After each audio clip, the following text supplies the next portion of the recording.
Hello everyone, semi-retired Bob here. I talk about the carnivore diet, all things related to the carnivore diet, and miscellaneous odds and ends. Today we're going to talk about species-appropriate diets, and why is it so hard to understand that humans have one just like every other species out there. I was watching Dr. Barry and Michelle Hearn have a talk, and they said something that struck me as really good, and I did a little more research into some other things to go along with it. And we'll talk about that here in just a moment.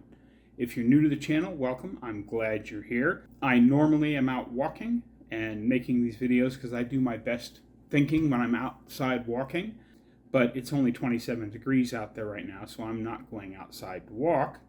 I'm going to sit here.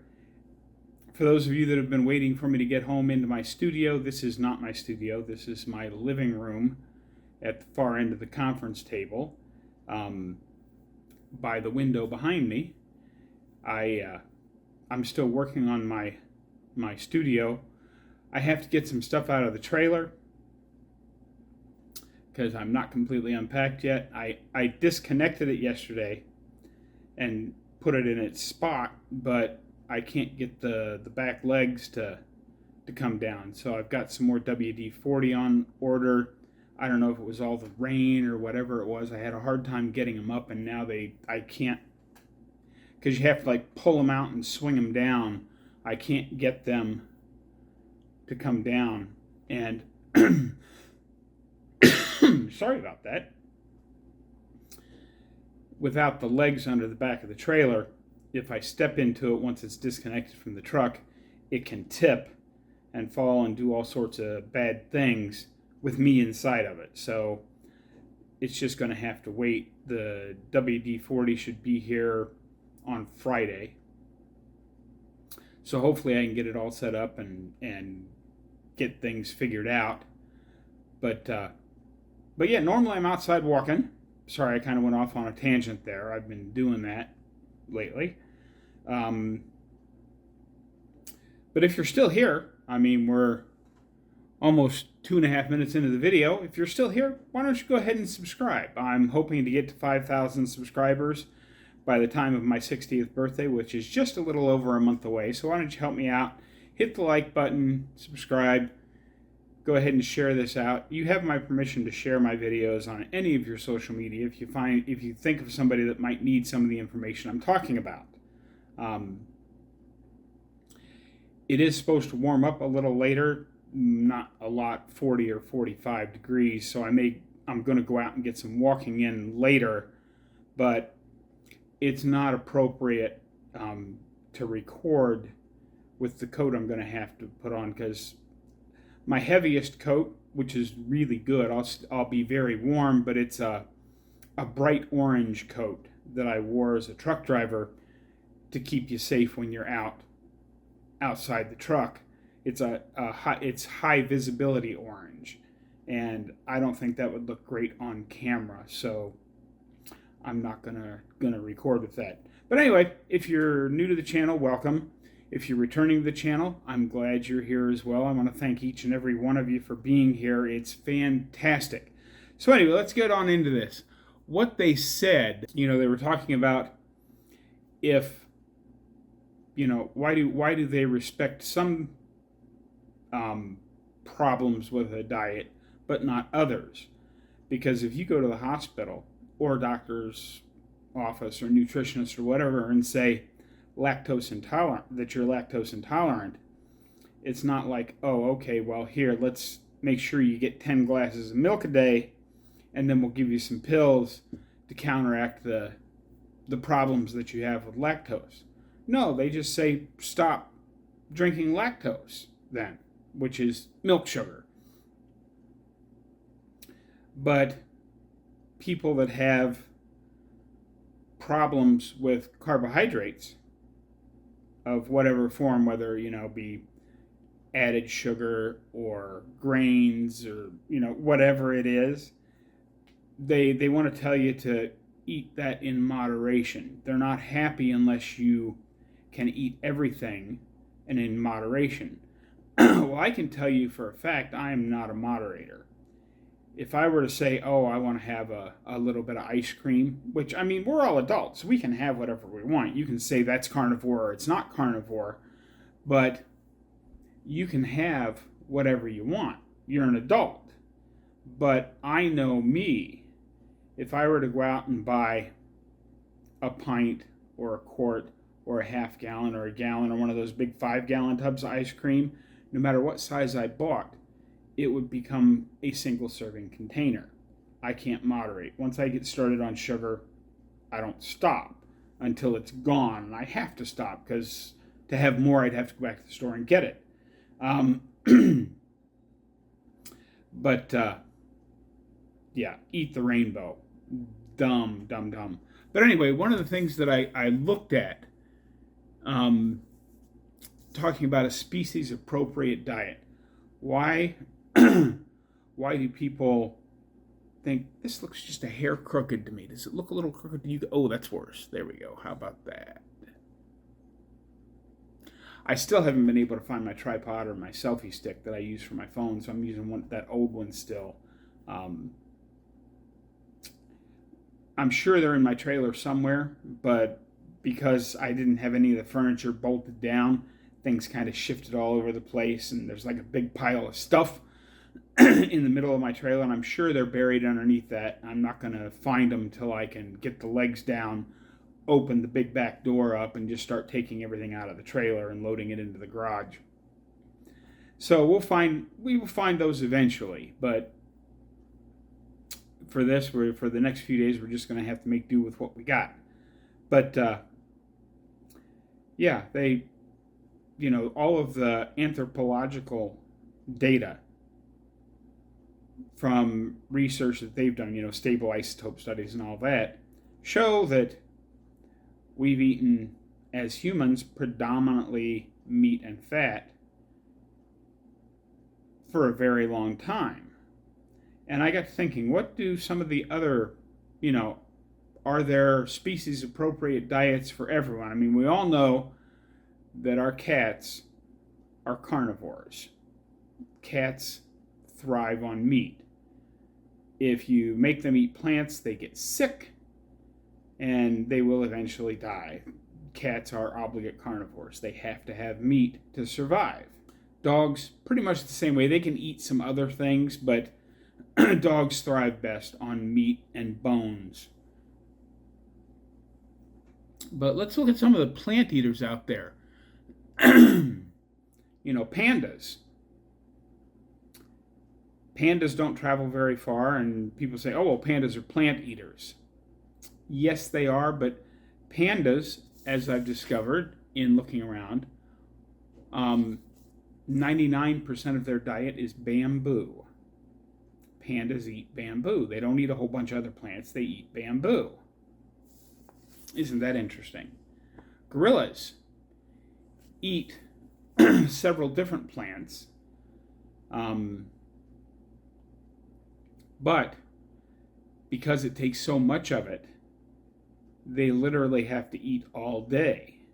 And they have the stomachs to, they have that great big belly that ferments the food, the plant material, and turns it into the nutrients that they need. And because they can't get certain things out of it, they actually, this is a little on the gross side, fair warning, they have to eat their own poo to run it through a second time to get all the nutrients that they need out of it. And, cows. Of course, we're not getting into a discussion about grain-finished versus grass-finished. The three foods that cows like the best are hay, barley, and grass. The point that I wanted to make here, though, is I did a little deeper dive into all three of these animals. I find it interesting that by the time they're done with their entire digestive process, they convert all of that food into proteins and fat at a ratio of about 70% of their diet by the time it becomes nutrients is fat. So why is it that we as humans, we know what the species appropriate diet is. We know what we do best on, yet so many people refuse to talk about the fact that we need somewhere between 70 and 80% fat. Some people more, some people less. This is in general.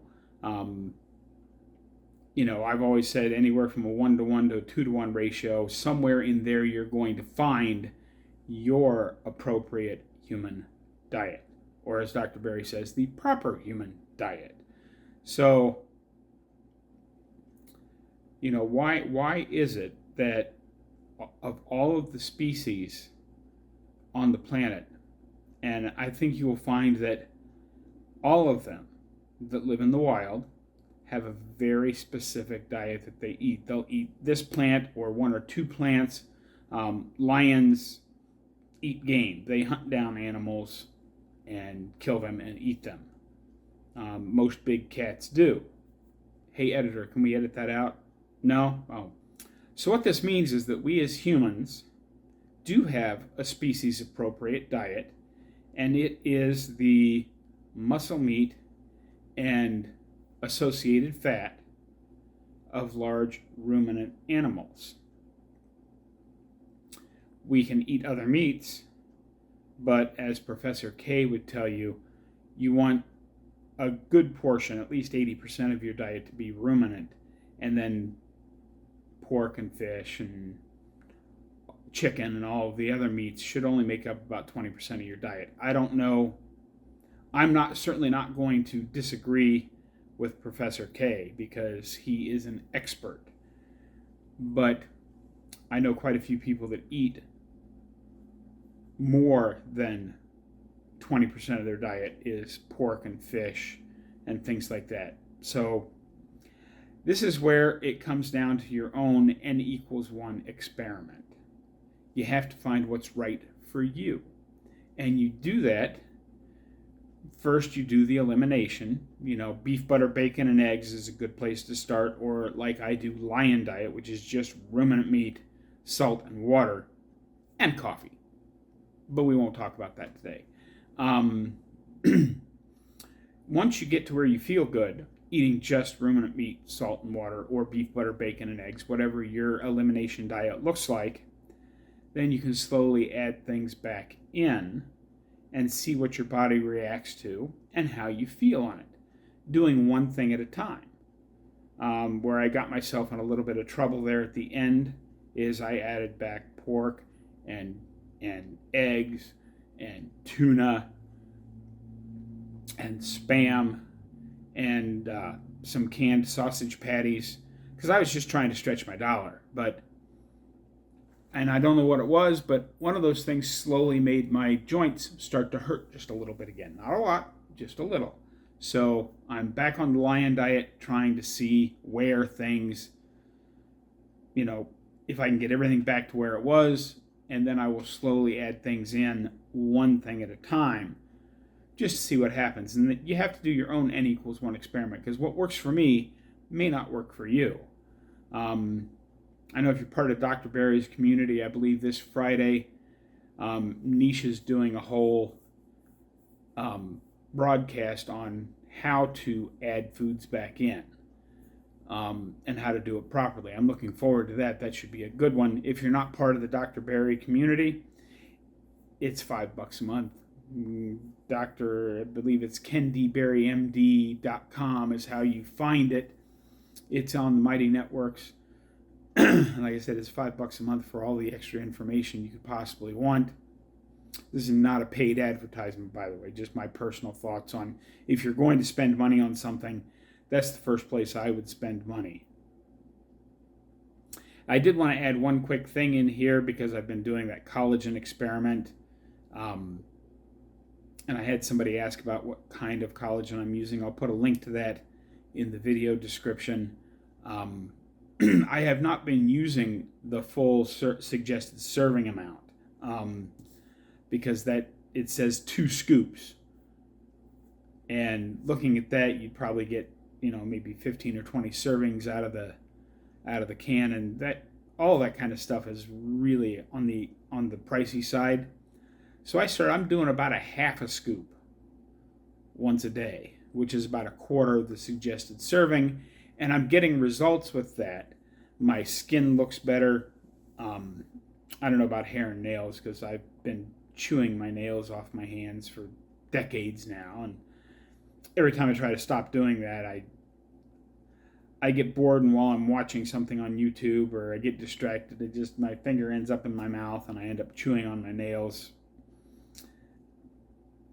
But my skin does look better in places that I'm not going to show you because, I'm still an old fat guy.